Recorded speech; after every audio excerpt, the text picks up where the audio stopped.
Okay, well, happy Tuesday. We are going to be doing section 9.4, which is graphing linear inequalities.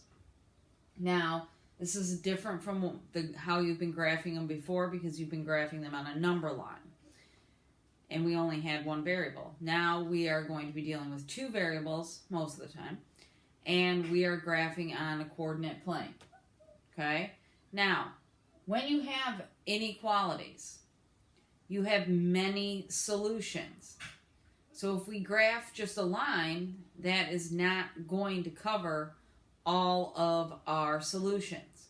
There are many points in the coordinate plane, or many points that you can think of that are going to work for x and y.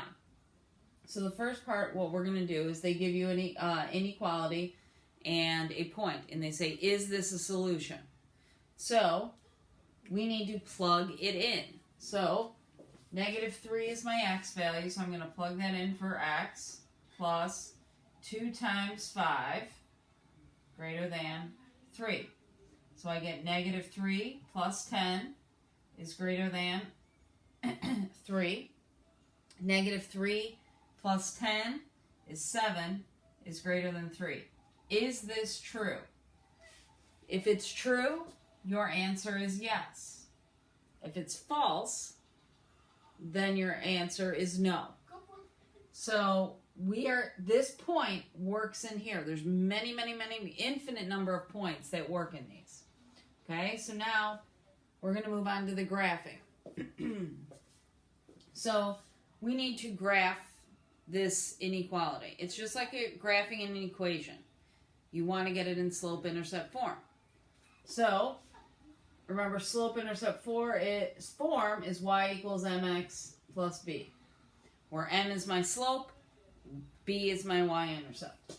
So I'm going to get y by itself because I'm going to subtract x from each side. So I get -x minus 2. Now this -2, remember, is my y-intercept. And that means it's going to go on the y-axis. Remember, the one up and down is the y-axis. So I'm going to plot that point.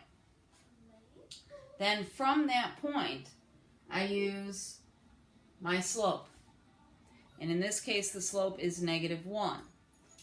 So I need to go down 1 and to the right 1. And I plot that point. Then I have to see, am I using a solid line or a dotted line? So I look at the inequality sign. It's got the or equals to. So it's going to be a solid line, and you want to draw it all the way through. Notice how I covered most of the graph. I didn't just draw it from point to point. You need to cover the whole graph when you do this. Now remember, in these there are infinite many of points that work. So what we're going to do is we're going to find a test point. Now the test point cannot be on the line that you drew. Okay, so I usually pick 0, 0 if I can, because it's the easiest. So I'm going to plug it into the original equation. So I'm going to get 0, well, I'll do it down here. 0 plus 0 is less than or equal to -2. So I get 0 is less than or equal to -2. Is that true? No, it's not. 0 is not smaller than -2. So that's false.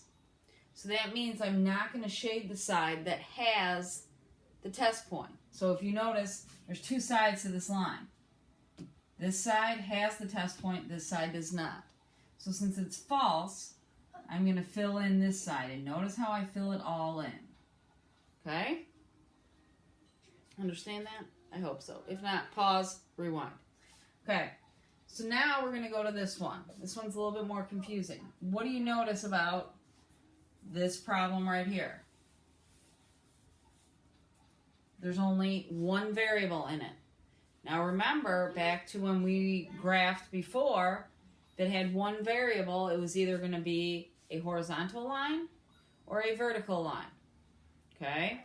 So if you can't remember which is which, look, x is -2. So that's right here. Where else is x -2? Right here. And right here. And right here. Right? That's all where x is -2. So what does that form? That forms a vertical line. So then I have to look at my inequality sign. It says I'm going to be using a dotted line. So I do a dotted line here. Like that. Now this is saying x is greater than -2. So which side of the line is greater than -2? The left or the right? It's going to be the right. Now notice how I'm doing the whole thing again. Don't just shade tiny bits of it. Do the whole thing. Okay? Now we're going to come over to this problem over here. So we have 2x minus 4y is less than 12. Again, I need to get it in slope-intercept form. So I am going to subtract 2x from each side. So I get -4y is less than -2x plus 12. Now I'm going to divide everything by -4. But what happens in inequalities when we divide by a negative number? We have to flip the inequality sign. So I'm going to divide everything by -4. So I'm going to get y is greater than, notice I flipped the inequality, -2 over -4 becomes 1/2. 1/2 x minus 3. So now I'm going to go ahead and graph this. So I start off at -3 on the y-axis. And then from there I'm going to use my slope, which is up 1 over 2. Now I have to decide what kind of line am I going to use. Am I going to use a dotted or am I going to use a solid?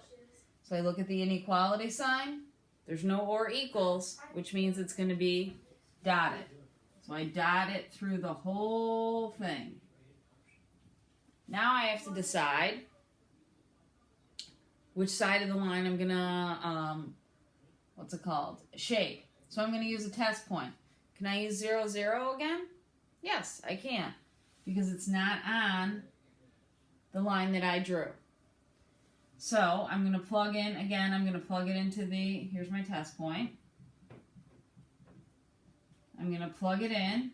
So 2 times 0 minus 4 times 0 is less than 12. So I get 0 is less than 12.